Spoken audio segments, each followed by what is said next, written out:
So, welcome to Famous When I'm Dead, where artists tell the story of how they thrive while they're still alive. And today we have a very special guest, someone who I'm proud to claim as a fellow St. Louisan, someone who took a mundane job at flipping pancakes and turned it into an international sensation using his creativity. Today we're talking to the creator of Dancakes. I give you Daniel Drake.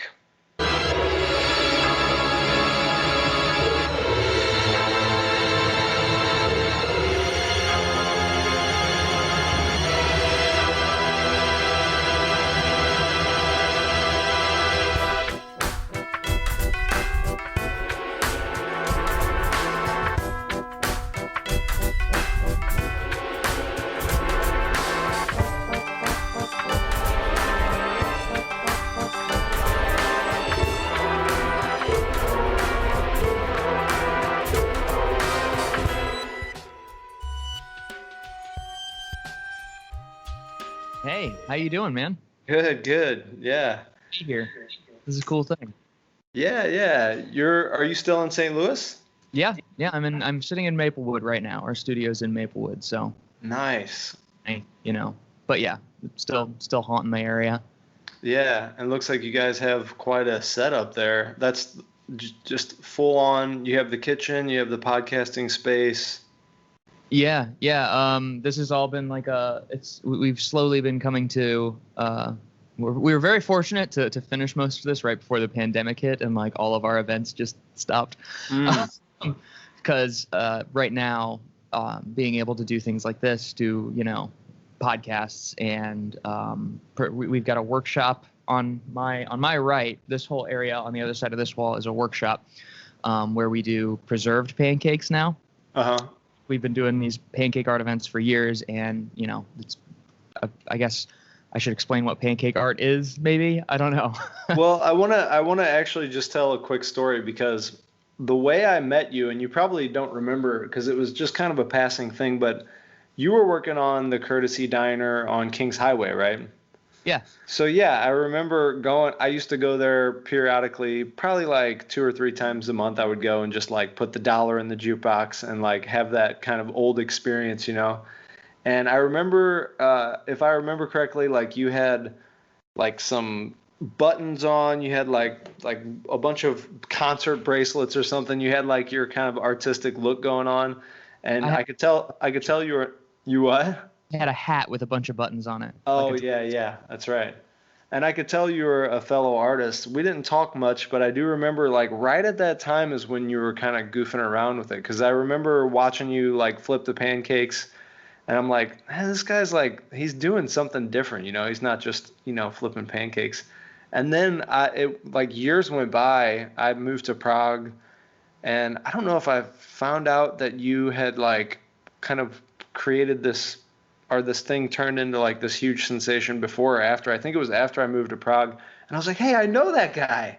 I had no idea, like, because Hank, I mean, you set this up with Hank, so like I didn't realize we had this history. This is interesting. That's very cool. We didn't really that much, but yeah. Well, awesome. So you got to see the proto pancake art career. Like, yeah. I think about the diner like it was my Hamburg, like the strip club in Hamburg that the Beatles played at, where it was just like, it's part of their story where nobody knew them at the time, but that's where they got good at the thing that people eventually knew them for. Yeah. Yeah. The diner was my opportunity to just experiment with pancakes forever until something happened with it. It's very strange. Yeah, and I saw your post up of like when I guess it was like 2013, and then just now you did like the Captain America. Yeah, like, well, and that's the thing is like, even that like crappy looking heat toned Captain America that I made at the diner, very cartoony, kind of little burnt. Even that was like several years into the process. Like I started with much simpler designs than that. Just doing, I would do a round pancake, and then I would draw facial features off to the side, sort of like Mr. Potato Head, and stack it. And that was the very first time I served a piece of pancake art. It was something like that. And that's what got me a $15 tip. And then I kept doing it. And then a couple of years after that, is when I started to experiment with like the layering, where you could put down lines, let them cook, and then fill behind them, and that's what that Captain America was. And then fast forward 7 years, and now we're doing colors and bottles. We got our own equipment. It's a very, I don't know, and people told me back when I was doing it at the diner for tips that they'd be like, yeah, you should do this, man. You should like do birthday parties or start a food truck. And I'd laugh it off. Like I'd be like, I'm just a guy. I'm just doing my thing. And then here we are. Yeah. So, I really like that post because that's something that I do as well. I started, I guess about the same time. Well, you maybe started earlier, but anyway, 2013, 14, I started doing caricatures, and I was practicing before, but man, I get those Facebook, memory reminders, and I'm just like gagging. Like I saw one yesterday where I drew this guy's thumb. It looked like some weird mushroom, like his hand, it was all warped and stuff. And so it's so cool to look back at, the progress, because sometimes you forget how bad they were. And it's like seeing them side by side is one of those like reality check, like you have actually grown considerably as an artist. Yeah. It's a cool feeling. Yeah, the only reason I ended up making that Captain America, the bright, colorful one, was because of a Facebook. Oh, we thought you might like to see this post, and I was like, ugh. Yeah.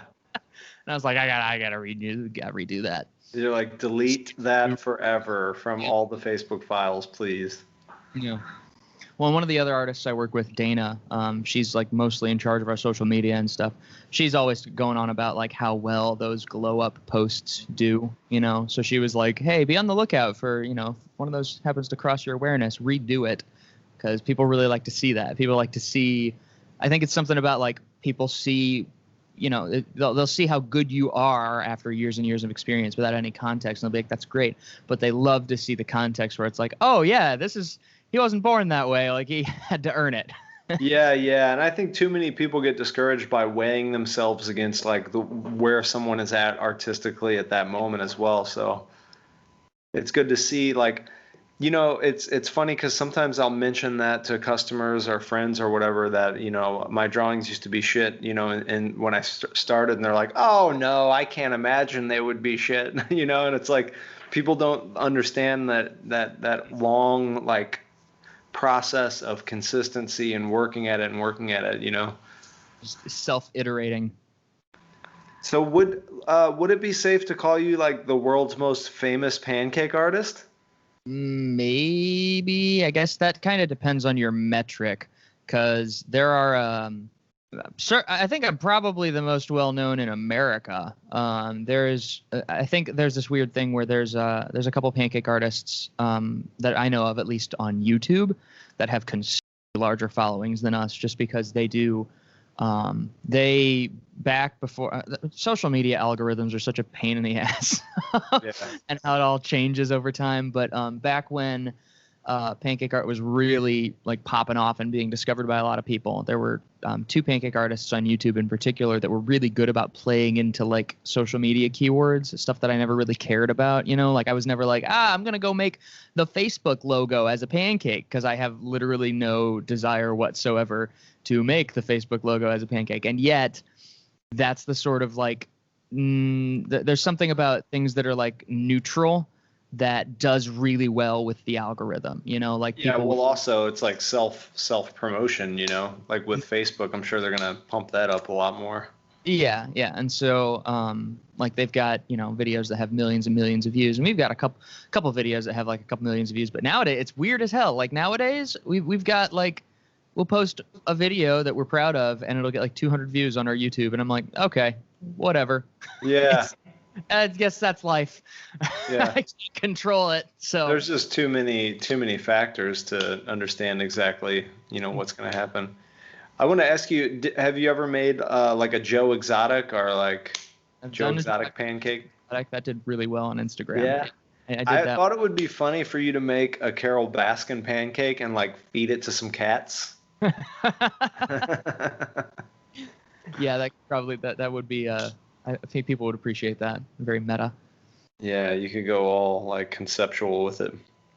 So, what about political stuff? Like, do you ever do any figures like that?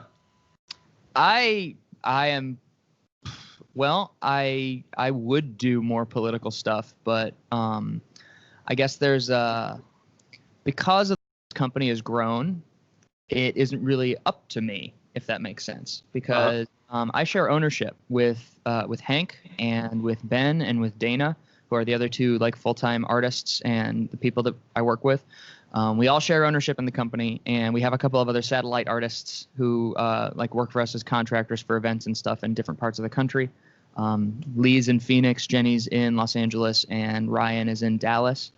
And like we don't all necessarily see like we're all kind of on the same level with politics, but we don't all agree about like for instance I've made when Bernie Sanders was running, I made a Bernie Sanders pancake.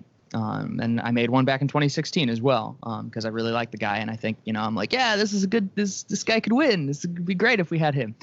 And but like I don't own the Dancakes social media feed, so if other people I work with aren't comfortable with us taking a stance on something like that, Hmm. I end up having I defer to them, like because it isn't one of the things that I've like I think one of the biggest things I've learned being a part of this is that I don't have all of the control and I don't want it, if that Yeah. makes sense. Like I Yeah. don't want to be I don't feel comfortable in like a position of authority with the people that I'm working with. I feel Hmm. like it's much better for us all to be on the same level. And if any of us wants to get something done, we have to get everybody else to agree with us. And if we Yeah. can't, then you move past it and you go do something else. But I feel like it's a much better thing long term to just do things that everybody agrees with, at least within the company itself, within the Mhm. organization. Um, so yeah, like I haven't done like I did in 2016. There are certain situations where I will do political figures where if it's something that like I don't know. In 2016, we did like unflattering portraits of both Hillary Clinton and Donald Trump because our vibe, the feeling we got from the social media waters was that both of these people are unpopular enough that we can lampoon them both and get away with it. And so we did. And so now here we are. So it was a bit of a caricature then. A little bit, a little bit. I definitely like I see your work on the wall behind you and stuff like that. And caricature is a whole other thing. It's definitely I've never really tried to push the limits of much of the portrait work I've done, Like I Mhm. always like sometimes it's cartoony. It can be like a cartoony portrait where I didn't do a whole lot of detail or something, but I've because I didn't go to school for art or anything like that, and I've just been sort of self-taught this entire time. It's been a lot of like I try to draw what I see, and sometimes I don't always do the best job, but for the most part, I'm aiming for um, accuracy over um, the sort of I'm not sure if there's like a technical term for it, but just the artistic exaggeration that you put into caricature Yeah. work. Yeah. Okay, cool. So, what about a Prague branch? How about having me as one of your satellite guys over here in Prague? Let's do it. Let's do it. That would be awesome. Yeah, let's get you a griddle. What kind I of was, outlets you got? you what? I said, what kind of outlets y'all got? Oh Power yeah, out. we could work with them. I got some transformers over here. Cool. Yeah, I was thinking it would be cool to do a caricature version of that, but it would be a little tricky with the branding because I have my own brand. Yeah. But whenever things start to, if things ever go back to like event normal again, we were like in the stages. I hired a couple of people. We were like getting ready to launch much more live events and stuff. But that's right around the time Corona dropped. But yeah, that would be cool. I'm thinking of different things that I might get into. I'm like considering maybe murals, or I would like to expand into like a different area with the caricatures. I'm still going to keep doing those, but it would be cool to have like a different thing to do They're with very that. popular. The pancakes at events are super popular. I think it's a combination of people can smell them cooking, so that draws people over. Hmm. don't want to eat them, and they're weird. They're novelty enough that like nobody really has a frame of reference for them. So when folks walk around, you get more and more people coming over to your stand trying to figure out what's going on, and it has a built-in magic trick, right? Where people love that. Where like as you draw a pancake, you slowly cover it up, and then when you flip it over, you reveal it to cook the side. I think it would be really interesting to see somebody with your like really developed caricature style get good at pancake art. That would be cool as hell. Yeah, yeah. Cool. Well, I'm interested in taking a workshop or something. I don't got anything else to do. This is they're starting to lock down a little bit more here in Prague, so I'm not sure what's gonna. We might not have a Christmas market, so if not, then I'll have a lot of extra time on my hands. Yeah. So what are some of the most, I guess one thing that I like to focus on when I talk to people is kind of challenges or unexpected snags that they ran into as they went along and how they overcame them, or what kind of tips they might have for artists who are starting their career or wanting to start their career. That's a great question. There's two things that came to mind as you said that. I think the first thing that came to mind isn't really so much about art as it is about people, and specifically the people that I work with. I would say that one of the main lessons I've had to learn is like going back to that thing where I was talking about how like I don't necessarily like having authority. But the way that this business grew is that like it started as just me, and then Hank and I started a 50-50 partnership because I knew that I needed somebody, and that saved my ass because Hank has been an enormous help to growing. Like honestly, like I joke about it a lot that like if it was just me, like I got viral, I went viral with that pancake and ended up on the Today Show and stuff. But like when it actually came to running a business, I had no skills, and I think one of my saving graces there is that like I've never like my parents raised me to not care too much about money, like to not be in the mindset of well, I started this so I should get more than half, like just being in the mindset of like, well, if I need somebody's help and I can't do anything without their help, then they should get as an equal stake in whatever it is I'm doing, like because they're not there, I'm not doing anything, and that just seems fair to me. And I think that there's I think it's like as I've grown and I've started to read more, I'm like, oh, it's Marxism. Okay. I've gotten to a point where I realize that like I need, if you need other people's help, then you need to be able to like give them a reason to help you. I think there's a lot of like try not to be entitled to anything.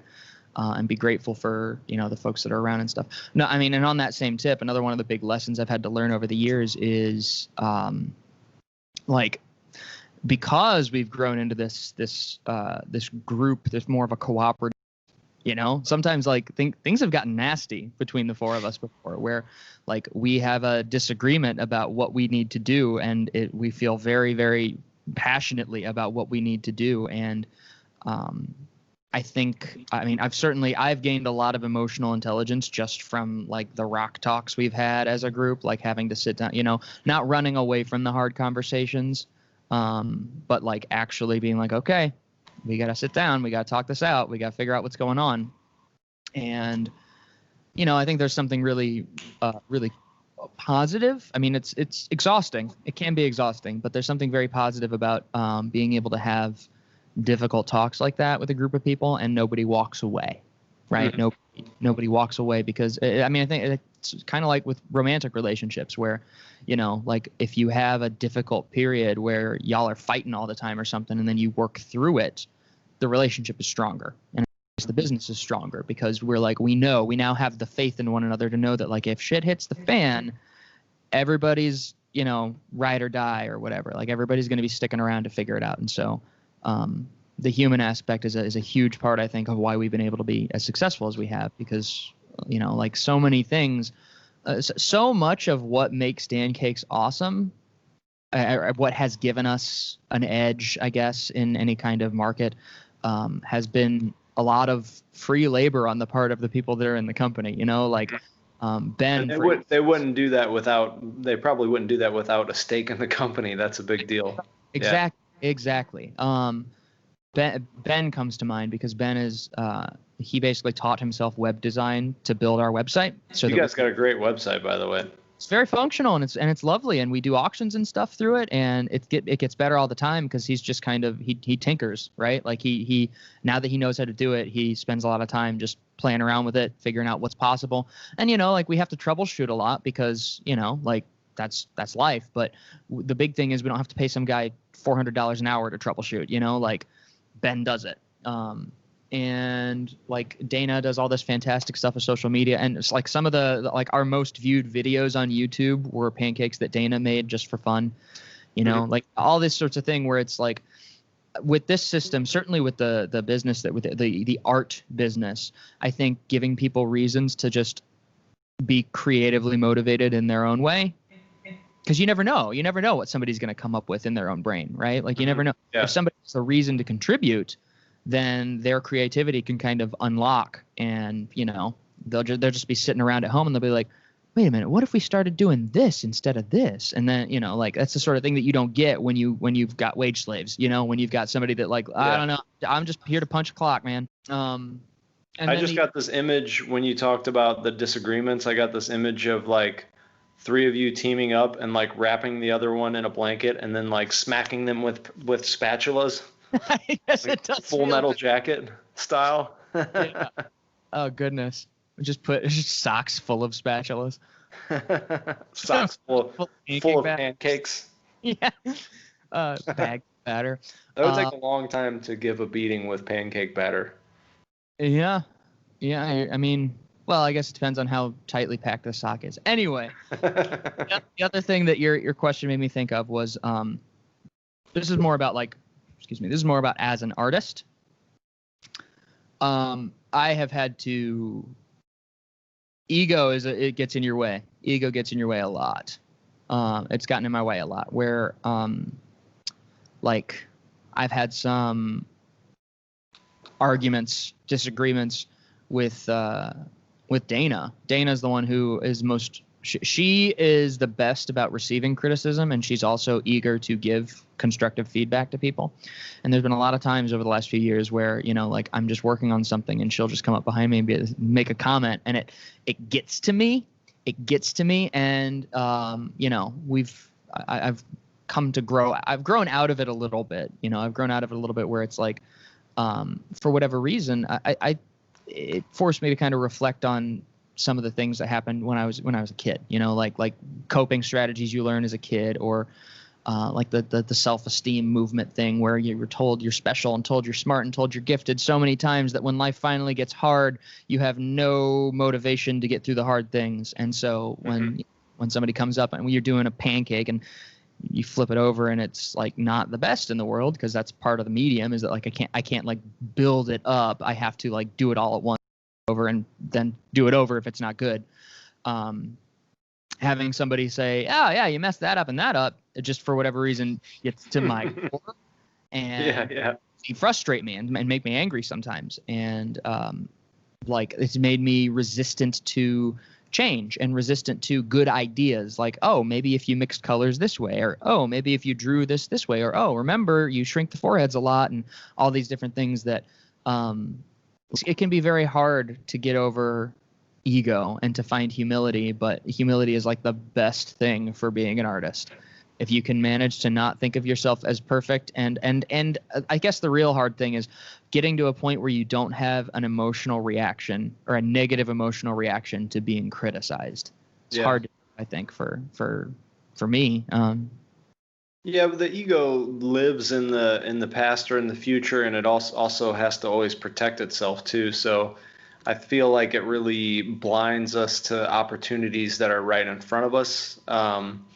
And that's a big deal, being able to set that aside and just say like, yeah, you're right, this doesn't look right, and just like learn from it really quickly without taking it so personal.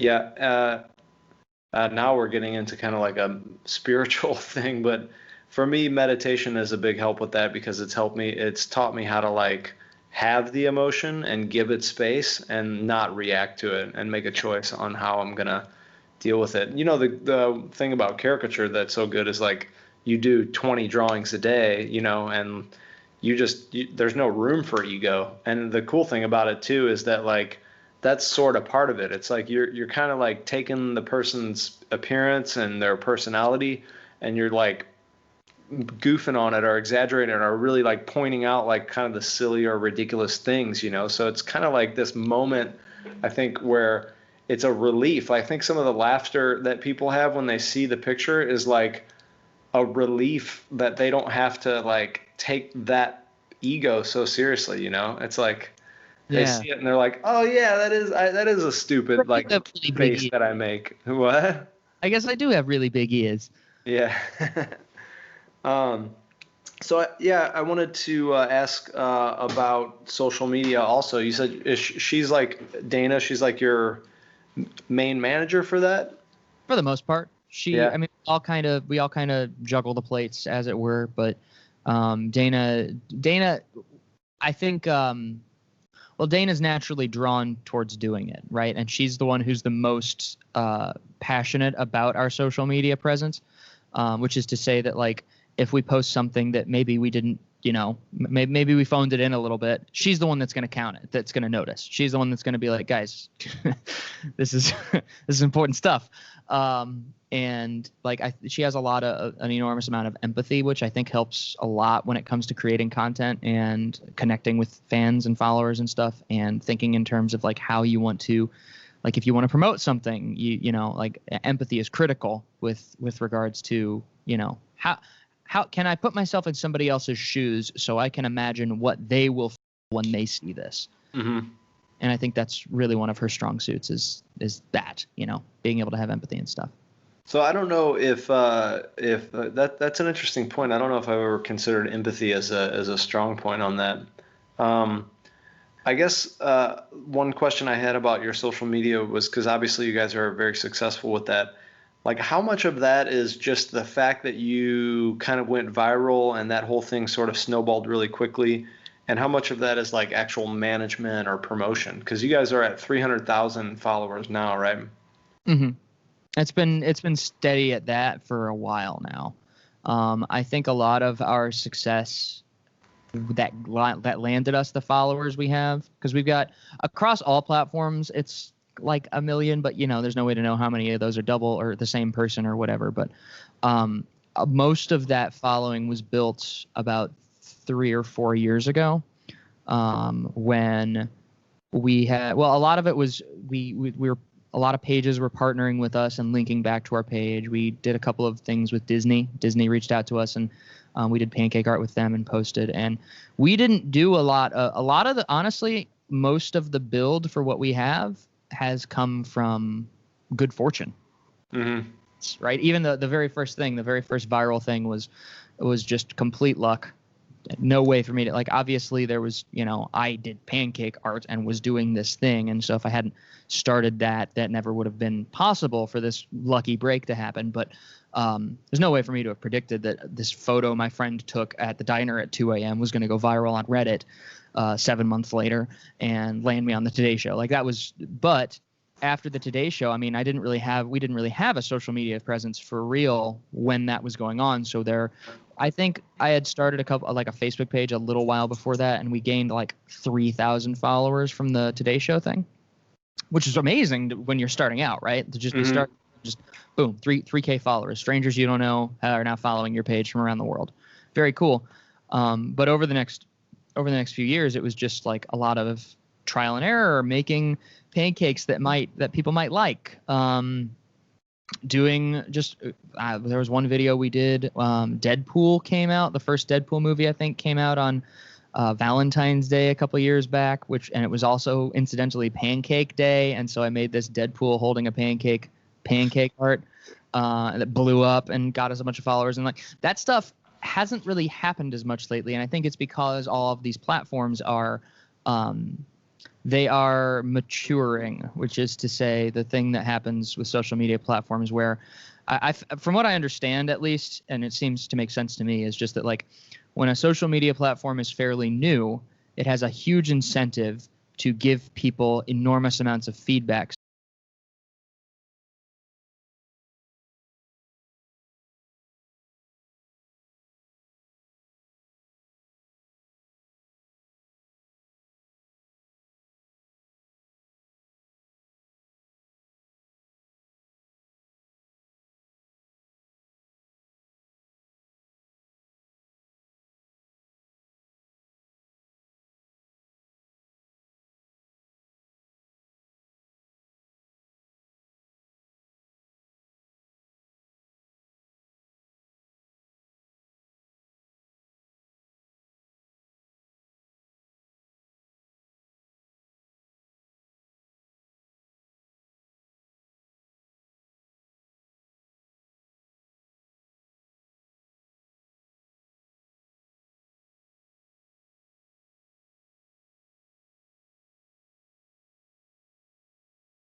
everybody's like on drugs that day or whatever, and everybody's doing their job, and everybody's like the customers are coming in, ordering food.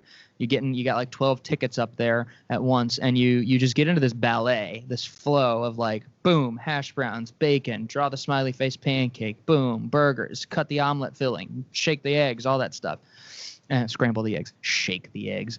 Who am I? You're an egg shaker. That's who you are. And you get, I have these fond memories of like maybe 3 or 4 shifts for the entire 6 years I worked at the diner where it was like, God, I love this. I love this work. I love this job, because it is. What it is it's flow, right? You flow. And there's a really I took a lot of pride in being able to make a bunch of food quickly on the morning shift and have people that were sitting behind me on the other side of the counter just like, wow, you ever seen somebody cook that fast? Damn. It's just a good feeling. Yeah. And I think that the reason that I'm still drawn to the idea of doing a restaurant or a food truck is because of that feeling that I remember, even though it was only like 4 times the time I worked there, because there's that stubborn part of me that's like, if I had control over how it was run, I could make sure that I got those feelings more often. I wouldn't end up having to be stuck with somebody that makes my life hell, or have to train somebody during a shift, or all kinds of nonsense. Like I still believe that it's possible to like run a restaurant in a way that gives you fulfillment. But it's got to be just right. It's got to be just right. But you gotta, that's the thing about, like, like Hank said, that's what you would be doing. You wouldn't be doing anything else. So for me, like, I get into that flow state when I'm drawing caricatures, but it's when I have like a crowd of people kind of like lined up and I'm just like knocking them out one after the other. So that's an awesome feeling. But like business wise, and for me, I don't have any cleanup work. I just bring my stuff back to the storage and go home and count my money. But the live events are really where it's at, because you're able to get like a larger amount of money. Usually, I don't know about your experience, but they usually it's posh. They give you like all of these hors d'oeuvres, and then there's sometimes a party afterward, and like some big band, some popular band or whatever. So absolutely. You really feel like valued. Yeah, well, and it was. I remember the first couple times I did events as a pancake artist, it was very hard for me to make sense of what was happening because of the sort of the whiplash between doing so many different kinds of work at the diner versus just doing the fun job at an event. And making like 20 times as much money. And just kind of being like, this is so much easier, and yet I'm being paid so much more money. Like, what the hell? Why? Something seems imbalanced about this, but I'm not going to complain. I have a question, too. A couple of, like, sort of random questions. First one is, have you ever done a self-portrait? Yeah, I have. Actually, cool. Several self-portraits over the years, and one of the I have another glow up post that's going to be coming out of a cartoony portrait I made with a drip cut at the diner versus a full color portrait I did a couple weeks ago. And zombie pancakes, is that coming up? Pancakes. I've done 1 or 2 zombies. Are you talking about like for Halloween? Yeah. I've done 1 or 2. Lately, in the last few weeks, I've been doing this series called The Joy of Pancakes, where I do a live stream on Monday, Wednesday, and Friday at 2 p.m. Central Daylight Time. And on those, I usually am taking prompts from people in the live stream chat to like a long form pancake. Like I'll spend 40 minutes drawing a pancake based on some abstract word that somebody suggested. And spooky has been coming up a lot. So I've been doing a lot of like Halloween themed, horror themed pancakes on that. But yeah, like that's really just sort of a free flowing thing. So is that how long it takes? So it's about 30 or 40 minutes for one of the more complex designs? It depends on how complex it is. Pancake art can take between like at live events, we do a simpler style where I'll take between 3 to 8 minutes for a single pancake. Nice. Usually closer to 8. But in the studio and on live streams and stuff, a lot of times I have opportunity to take longer and make it more detailed. Like for instance, right now I got one sitting in front of me. Hank set this here. This is one that I did on the Joy of Pancakes. That was it's just like an abstract. They did the trailer for the new Dune movie, so I decided to Endworm. Yeah. And this one probably took me like 25 or 30 minutes to draw. I use a more limited palette on the Joy of Pancakes, so kind of forced to make more interesting color decisions and stuff. Because I don't really know what I'm going to draw, so I mix a general palette rather than like specific. And yeah, like that's sort of a 30-minute pancake. And then a lot of the portraits and stuff I do can take an hour, maybe 40 to 40 minutes to an hour and a half. It really depends on how photorealistic I'm going, like, and that also has a lot to do with how high resolution the reference image I'm using is, I can only get so accurate with something if it's blurry. But yeah, it depends. What about flavors, like the different colors? Have you ever experimented with different flavors? I have experimented a little bit with different flavors. I did a couple experiments a couple years ago for natural food colorings, right? Like I like pulverized blueberries to like extract their color essence. And you can get cocoa. Cocoa is a great way to get dark browns and blacks. I've used cold brew coffee instead of water in pancake batter before, which was an interesting thing. Creates a nice tan color. Like there's a lot of different things you can do to get. You definitely don't have as many color options with flavored batters, and I've never done like artificial flavorings. I've never tried. Mostly it's just buttermilk pancakes with gel colors, so we're not flavoring anything. But I think if I did do flavorings, I would want it to be more of a natural. Like there's something just really appealing to me about the idea of having the colors correlate to the natural flavorings. But it's just a pain in the ass. It's just a giant pain in the ass to do it. Like to get like a crap load of blueberries and blend them down and put them through a sieve and just try and get that, you're just like, and then at the end of the process, like you get like something that's kind of a bluish gray. It's not very gray, like it's very hard to get the really rich colors without using the actual gel colorings they make for confectioners. Okay. So that's what about metallic colors? Have you ever tried that? No, I haven't. I've never tried metallic colors. It's been suggested before. Oh, okay, yeah. Because like today, I had a dessert at a place, and they had like gold. It was like gold chocolate, I guess. It looked like fool's gold, kind of. Yeah. That's cool. I mean, you've probably seen that with candies, different candies. They have like these metallic shines and stuff. Like it's a whole world of different things you can put on sweets. Another random comment was that I think Mitch McConnell would be probably pretty easy to make into a pancake. Yeah. What about Nick? Yeah, he's got a very distinctive face. And I'm sure you know this from doing caricature that like, or at least one of the things I've noticed is just that like people with the hardest people I find to draw are people with normal faces. Oh yeah, definitely. That's true. Yeah. You just look like a stock image.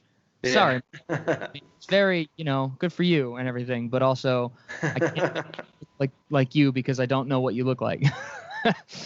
I just had an idea about like more sculptural, like stacking the pancakes and having more of a sculptural kind of element there as well. Have you ever tried anything like that? Never very seriously. I've seen some people do stuff like that. In fact, one of the first pancake artists that I know of, one of the first ones that like did anything online, is a guy called the Pancake Dad. And he had a blog. Like this was before I even started doing pancake art. This guy was doing this blog where he made colorful, fancy pancakes for his daughter.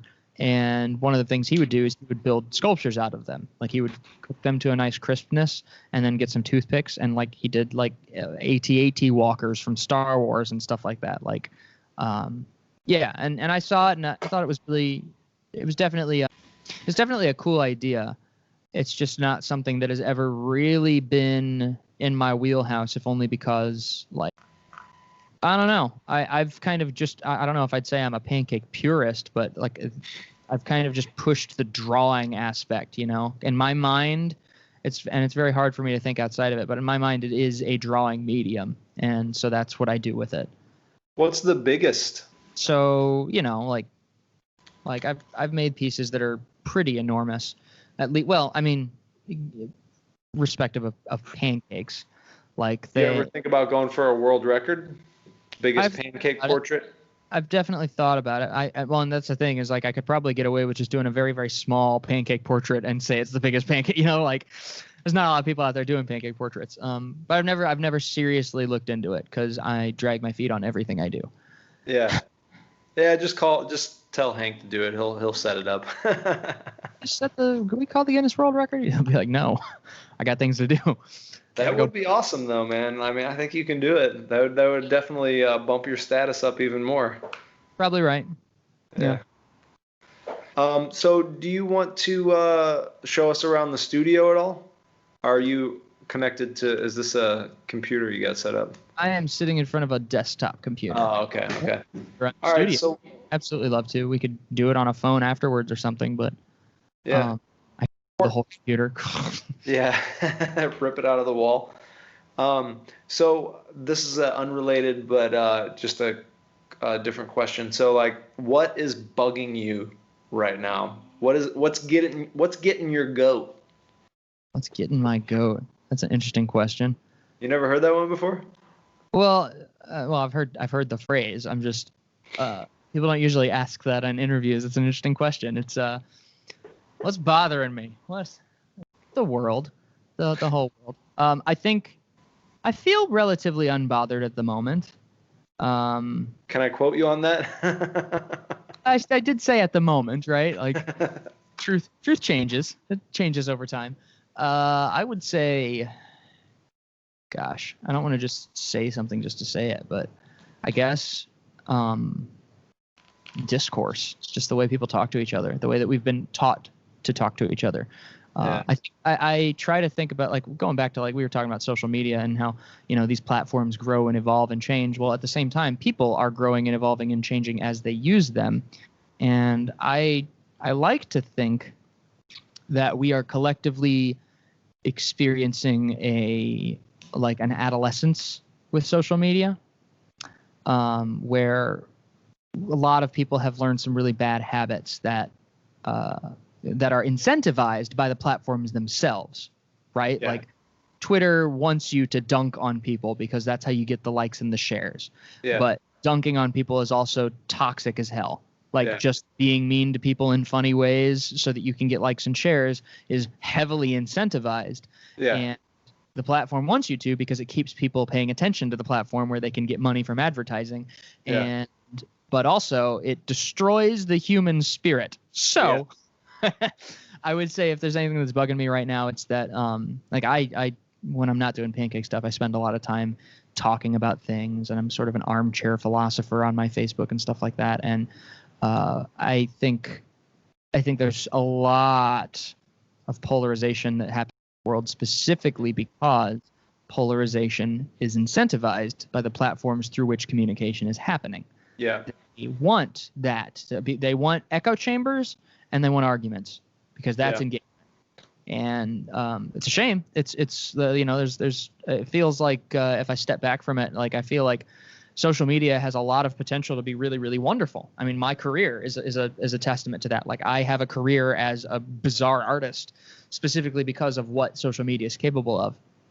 Made some really deep and wonderful friendships and connected with people because of social media. And collaborated with people, and it's you know, crowdfunding. There's so many awesome things that can happen now, but it's also, you know, there's a lot of like genuinely awful things that happen as a result, I think, of the way that these platforms are set up. And I don't think I think there's people that get cynical about it that are like, you know, like it's just how people are.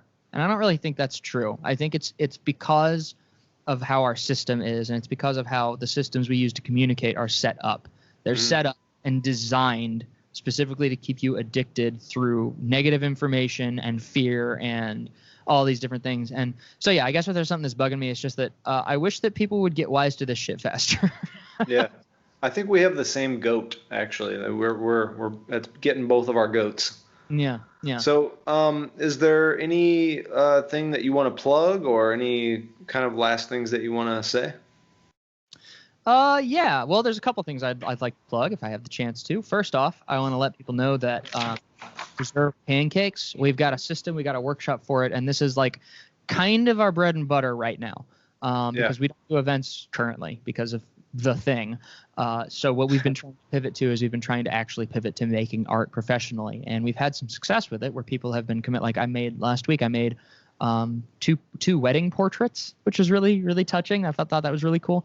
I helped a friend propose to his partner, and I made a birthday present for the son of the guy that actually took the photo that went viral and landed me this gig. Oh, nice. But yeah, like we've been doing these preserved pancakes, and I think they're really nice, and I think they're really great pieces, and I'm hoping that more people will reach out to us to commission private pieces. We also have equipment. We have a Dancakes pancake art kit and a starter set that you can get on our website, to where if you want to do pancake art with your family and friends, we have like all the knowledge and tools you need to do that, and we're trying to get more people involved. That's our a motto, great idea. mistakes are delicious, is our motto. So if you think you're not as good as me, that's fine. You still get to eat it. We are doing a lot of live streams because we found that the live streams generally get much better engagement than our native content, than just like our edited videos. Mm-hmm. And honestly, for the last several months, I've been like killing myself trying to edit these videos, and then you post it on YouTube and it gets 200 views, and you just want to. Yeah. So what we've been doing instead, we've been doing streams because they take no editing whatsoever. I do the stream and I'm done, and it goes up and it posts and everything. And so I've been really, really excited to build the joy of pancakes is the stream that I do on Mondays, Wednesdays, and Fridays that I mentioned a little bit earlier, 2 p.m. Central Daylight Time. I'm just trying to build that up to get more people to check it out and be a part of it with me, because I've been really enjoying it, and it's a lot of fun, and it gives me it feels meaningful. You know, a lot of people are like engaging with me, talking about how it's relaxing and how it's one of the things they look forward to and all that stuff. So Cool. So yeah, it's great to talk to you and great to learn a little bit more about Dancakes. And yeah, I hope that we can do a workshop. Awesome, man. Well, yeah, it's so cool to have like a local person blow up like that. And but you were from St. Louis, so it's badass. Yeah. All right, Dan. Well, good to talk to you, and we'll be in touch. Awesome. We'll talk soon. All right. Okay. Have a good one.